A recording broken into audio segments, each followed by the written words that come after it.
Telangana state and subordinate service rules 1996ని సవరించి తెలంగాణ ప్రభుత్వం డైరెక్ట్ రిక్రూట్మెంట్ గరిష్ట వయోపరిమితిని 44 నుండి 46 వరకు 2 ఏళ్లు పెంచి నిరుద్యోగ యువతకు తిబి కబురు అందించిందని Congress party Hyderabad assembly incharge Kandi Srinivas Reddy అన్నారు. ఇక ఈ సందర్భాన్ని పురస్కరించుకొని ఆయన క్యాంప్ ఆఫీస్ ఆవరణలో కాంగ్రెస్ శ్రేణులతో కలిసి ముఖ్యమంత్రి రేవంత్ రెడ్డి చిత్రపటానికి పాలాభిషేకం చేశారు. దీనిపై మరింత సమాచారాన్ని మా రీజనల్ కోఆర్డినేటర్ సత్యనారాయణ అందిస్తారు. తెలంగాణలోని కాంగ్రెస్ ప్రభుత్వం నిరుద్యోగులకు తీపి కబురు అందించింది. Telangana state and subordinate service rule 1996ను సవరణ చేస్తూ 44 ఏళ్ల వయసున్న పరిమితిని 46 సంవత్సరాలకు పెంచుతూ నిరుద్యోగులకు ఒక మంచి అవకాశాన్ని కల్పించింది.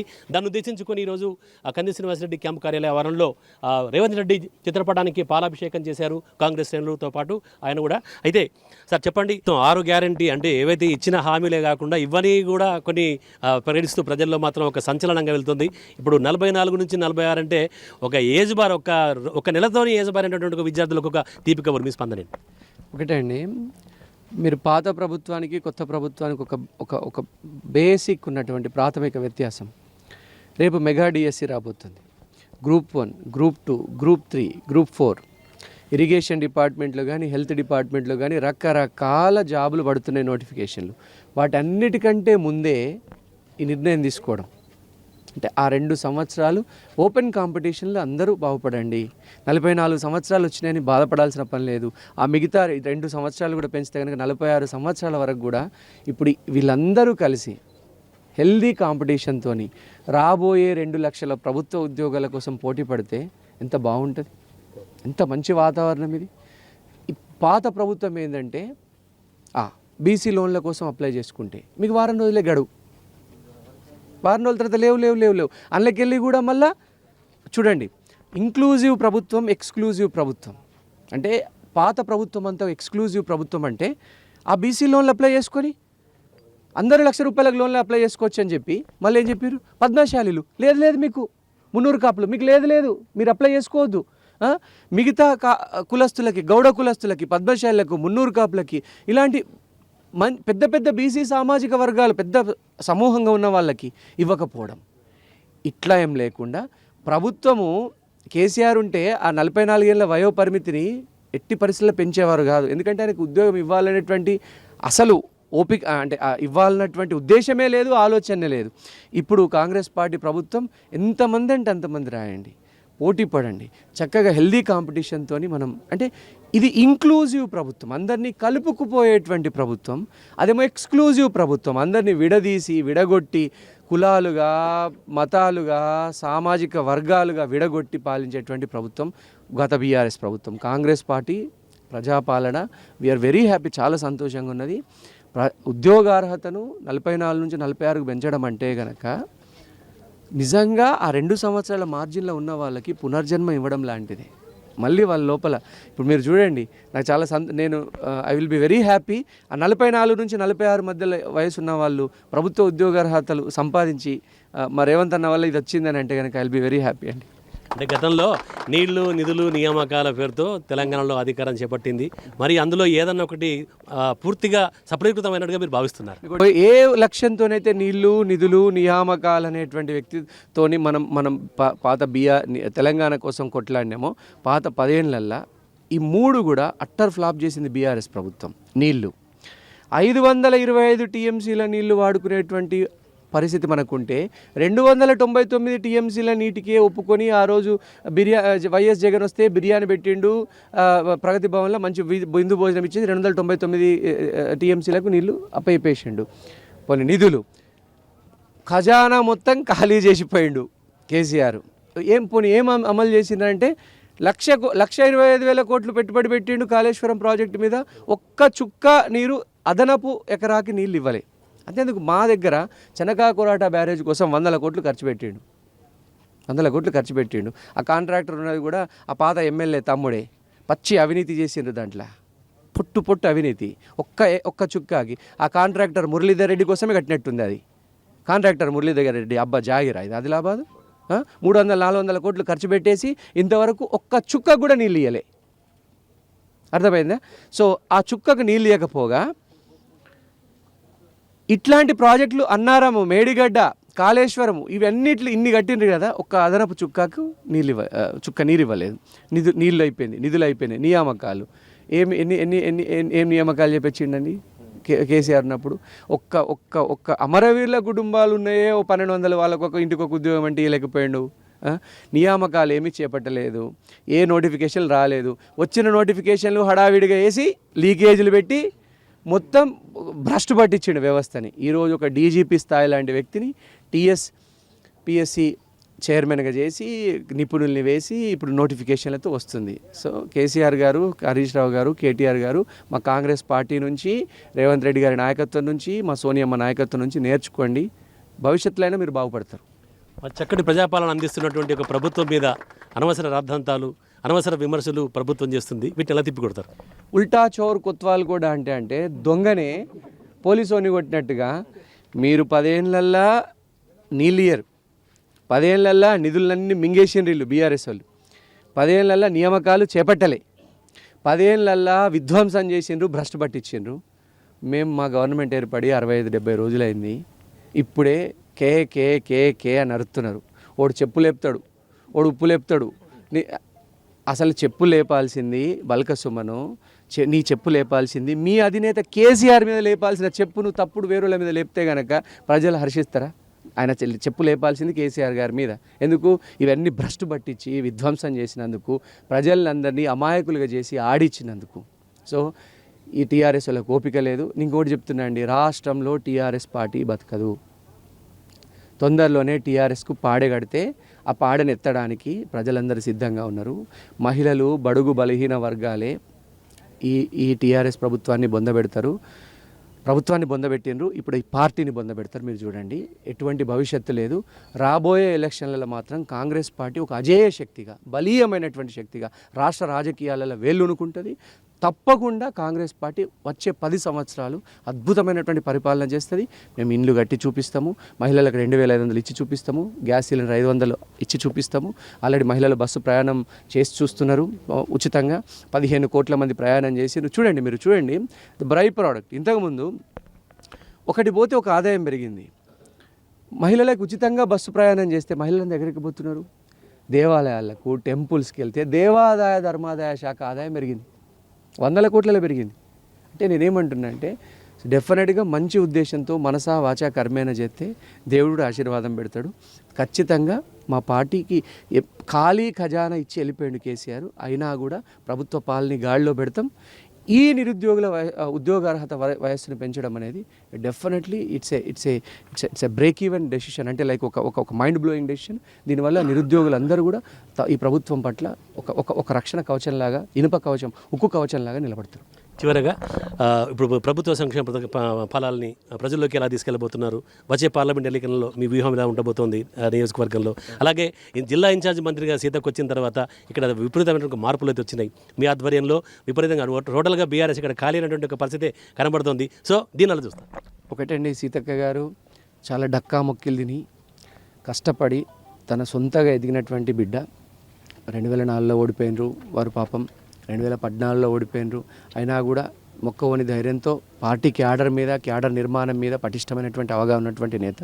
సీతక్క గారి ఆధ్వర్యంలో, ఇన్ఛార్జ్ మినిస్టర్ గారి ఆధ్వర్యంలో మన పార్లమెంట్, ఆదిలాబాద్ పార్లమెంట్ని 2 లక్షలకు పైగా మెజార్టీతో కాంగ్రెస్ పార్టీ గెలవబోతున్నది. Congress party Adilabad assembly segment నుంచి మేము ఖచ్చితంగా మినిమం తక్కువలో తక్కువ 30,000 మెజార్టీ నుంచి 40,000 మెజార్టీ ఇవ్వబోతున్నాం పార్లమెంట్ ఎలక్షన్లలో. ఒకటండి, కాంగ్రెస్ పార్టీ ప్రభుత్వం యొక్క చిత్తశుద్ధి, మా చిత్తశుద్ధి ఏంటంటే కాంగ్రెస్ పార్టీ అధికారంలోకి రాగానే ప్రభుత్వానికి, రాష్ట్రానికి ఉన్నటువంటి అప్పులేంది, దాని మీద కడుతున్నటువంటి వడ్డీలేంది, వాటి మీద శ్వేతపత్రం రిలీజ్ చేసి నిండు సభలో మా నిజాయితీ నిరూపించుకున్నాం. అసలు ఇది ఆర్థిక పరిస్థితి అని. మళ్ళీ తక్కువ ఆర్థిక వనరులు ఉన్నా కూడా ఇప్పుడు ఈ ఉచిత బస్సు ప్రయాణం కానీ, 500కే గ్యాస్ సిలిండర్ కానీ, ఆరోగ్యశ్రీని 10 లక్షలు పెంచడం కానీ, ఇవన్నీ కూడా మళ్ళీ ఉచిత విద్యుత్తుని 200 యూనిట్ల వరకు ఇవ్వడం కానీ, ఇప్పుడు ఈ 2 గ్యారంటీలు, ఆల్రెడీ 2 గ్యారంటీలు అమలైనాయి, ఇంకో 2 గ్యారంటీలు అమలు కాబోతూ ఉన్నాయి. కాంగ్రెస్ పార్టీ చిత్తశుద్ధి ఏంటంటే ఉద్యమంలో కష్టపడినటువంటి కోదండరామ్ గారికి ఎమ్మెల్సీ ఇవ్వడం, టీఎస్పీఎస్సీని ప్రక్షాళన చేసి ఒక డీజీపీ స్థాయి లాంటి వ్యక్తిని దానికి చైర్మన్గా చేసి పారదర్శకంగా, ట్రాన్స్పరెంట్గా, ఎటువంటి అవినీతి అన్యాయాలకు ఆస్కారం లేకుండా నియామకాలు చేపట్టడం. ఇవన్నీ కూడా ఒక సిస్టమేటిక్గా జరుగుతున్నటువంటి ఒక పాలన గాడిలో పెట్టే విధానం. ఉద్యోగులకి 1వ తారీఖున 5వ తారీఖులోపే జీతాలు వేయడం కానీ ఇవన్నీ కూడా ఇట్స్ ఎ పాజిటివ్ చేంజ్. ప్రజలందరూ కూడా ఈ మార్పుతో చాలా సంతోషకరంగా ఉన్నారు. ఒకవేళ గనక టీఆర్ఎస్ వాళ్ళు ప్రభుత్వం మీద బురద జల్లాలని ప్రయత్నం చేస్తే సూర్యుడి మీద ఉమ్మెత్తే వాళ్ళ మూతి మీదనే పడుతుంది. కాంగ్రెస్ పార్టీ ప్రజాపాలన కొనసాగిస్తున్నది. కాంగ్రెస్ పార్టీని కనుక ఆరోపణలు చేసి పిచ్చి ప్రేలాపనలు పలికితే కనుక టీఆర్ఎస్కే నష్టం. టీఆర్ఎస్ మనుగడ సాధ్యం కాదు. 5 సంవత్సరాల తర్వాత టీఆర్ఎస్ అనేది కనిపించదు. టీఆర్ఎస్ అనేది గాయబ్ కావడం ఖాయం. ఒకటి ఏంటంటే ఈ పార్లమెంటుని మాత్రం ఎట్టి పరిస్థితుల్లో గెలవాలన్నటువంటి ఉద్దేశంతో సీతక్క గారున్నారు, రేవంత్ రెడ్డి గారున్నారు, మా రాహుల్ గాంధీ గారిని ప్రధానమంత్రి చేసే లక్ష్యంతో ప్రతి కార్యకర్త, కాంగ్రెస్ పార్టీ ప్రతి కార్యకర్త బూత్ స్థాయి నుంచి కూడా మేము కాంగ్రెస్ పార్టీకి మెజార్టీ తీసుకురాబోతున్నాం. నేను ఒకటే చెప్తున్నా, బూత్ స్థాయి వరకు కూడా ఏ కాంగ్రెస్ పార్టీ కార్యకర్తన బూత్ స్థాయి వరకు నేను చెప్పేది ఒకటే, ప్రతి బూత్లో కూడా ఇంతకుముందు పడ్డ ఓట్ల కంటే కూడా మనం దాదాపు ఒక 450 నుంచి 500 ఓట్లు ఎక్కువ తీసుకురావాలనేటువంటి లక్ష్యంతో పనిచేస్తున్నాం. ఖచ్చితంగా పార్లమెంట్ని గెలిచి తీరుతాము. ఒక నిరుద్యోగులకైతే వయోపరిమితిని పెంచి వాళ్ళ పట్ల ఒక ఆశను కలిగించింది. ఆ తర్వాత అంటే ఇంతవరకు ఎవరు చేయలేనటువంటి ఒక సాహసాన్ని రేవంత్ సర్కార్ చేసినట్టుగా భావించవచ్చు. నేటి యువతకు ఒక జీవన విధానము ఈ వయసుని ఉద్యోగ అర్హతగా పెంచడం 44 నుండి 46 వరకు.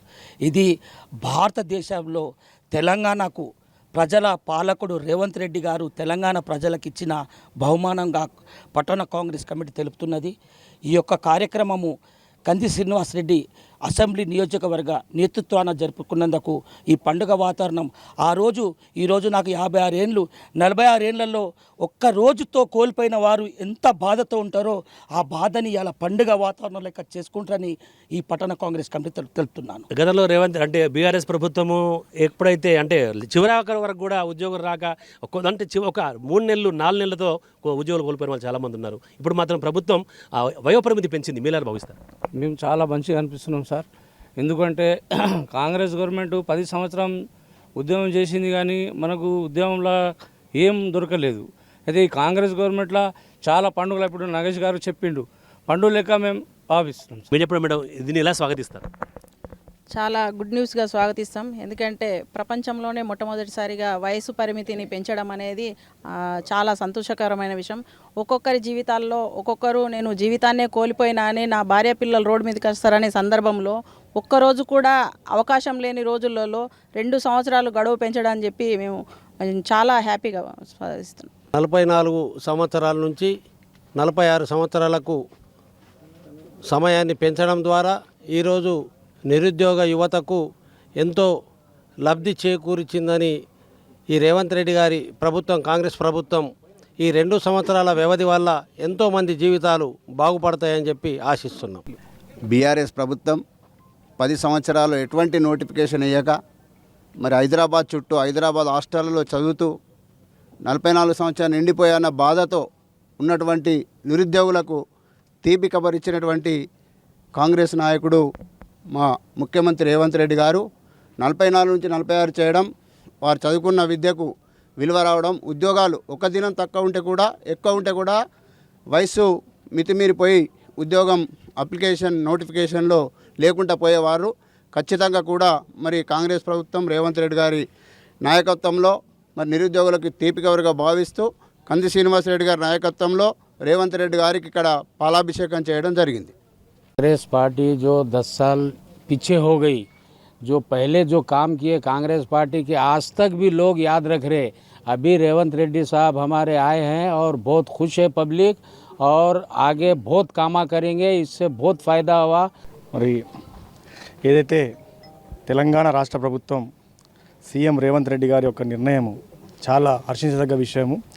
ముఖ్యంగా చెప్పాలంటే 44 నుంచి 46 సంవత్సరాల వయోపరిమితి పెంచడం ద్వారా దాదాపుగా అనేక కుటుంబాలు, తెలంగాణ రాష్ట్రంలో ఉన్నటువంటి అనేక నిరుద్యోగ కుటుంబాలందరికీ కూడా ఈరోజు గొప్ప ఆసరా కల్పించినటువంటి వ్యక్తి.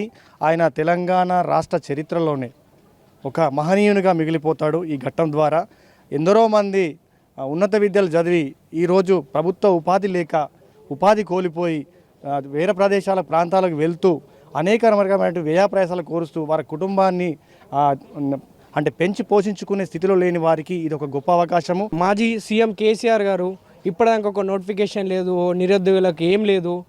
మన రేవంత్ రెడ్డి అన్న వచ్చినాక మన తెలంగాణకు ఒక పండుగ వాతావరణం అందుబాటు అయింది అందరికీ. ఇప్పుడు 44 సంవత్సరాల నుంచి 46 చేసింది ఒక యువతకు ఒక మంచి అవకాశం. గత బీఆర్ఎస్ గవర్నమెంటు లీకేజీల వ్యవస్థతోనే నడిచింది. మరి నిరుద్యోగులు ఎంతో నైరాశ్యం చెందిండ్రు. ఈరోజు రేవంత్ రెడ్డి గారి నిర్ణయంతో ఈరోజు నిరుద్యోగులకు ఒక పండగ వాతావరణంగా చెప్పుకోవచ్చు. ఈరోజు తెలంగాణ రాష్ట్ర నిరుద్యోగులకు, విద్యార్థులకు, యువతులకు యనుమల రేవంత్ రెడ్డి గారి ఈ ఆదేశము వారి భవిష్యత్తుకు పునాదిగా ఈరోజు 42, 44 నుంచి 46 వయోపరిమితికి చేసినటువంటి ఘనత కాంగ్రెస్ పార్టీకి దక్కుతుంది. గతంలో తెలంగాణ రాష్ట్ర సమితి అవినీతిలో ముందుంటే ఈరోజు కాంగ్రెస్ పార్టీ కేవలం 100లోపే ఇంకా సెంచరీ కూడా కాలేదు. 50-60 రోజులలోనే ఇలాంటి పురోగతిని సాధిస్తున్నటువంటి ఈ ఘనత కేవలం ఈ రేవంత్ రెడ్డి గారికి దక్కుతుంది. మా ఇక్కడ ఉన్నటువంటి ఆదిలాబాద్ నియోజకవర్గంలో మనం చూస్తూ ఉన్నాము. ఇవాళ కంది సీనన్న గారి నాయకత్వంలో నేను కూడా ఇవాళ ఒక విద్యార్థి దశ నుంచి యువత వరకు ఇవాళ యూత్ కాంగ్రెస్ వరకు మరి ఈ స్థాయిలో వచ్చినందుకు మా కంది శ్రీనివాస రెడ్డి గారు వారి స్ఫూర్తితో నేను ఒక్కరినే గారు ఇక్కడ ఉన్నటువంటి అందరికీ ఈరోజు అన్నదాతగా ఉన్నటువంటి కంది సీనన్న గారి నాయకత్వము బలోపేర్చడానికి మేము ఆత్మాహుతి దాడులుగా మన బార్డర్లో సైనికులుగా పనిచేస్తాము. అదే ఏదైతే 44 నుంచి 46 ఏళ్ళ వయసు అనే పరిమితి పెంచడం అనేటువంటిది నిరుద్యోగులకు ఒక తీపి కబురని, ఆ తర్వాత తమ ప్రభుత్వం ఏదైతే చిత్తశుద్ధితో ఉందని ఆ ప్రజాపాలనను నిర్విరాంగం కొనసాగించేటటువంటి ఒక ప్రయత్నం పూర్తిగా కొనసాగుతుందని, వచ్చేటటువంటి ఒక ఎన్నికల్లో కూడా తామే విజయం సాధిస్తామన్న ధీమాని కంది శ్రీనివాసరెడ్డి వ్యక్తం చేస్తున్నారు. కెమెరా పర్సన్ గణేష్ రెడ్డితో సత్యనారాయణ, అమ్మా న్యూస్, ఆదిలాబాద్ నుంచి.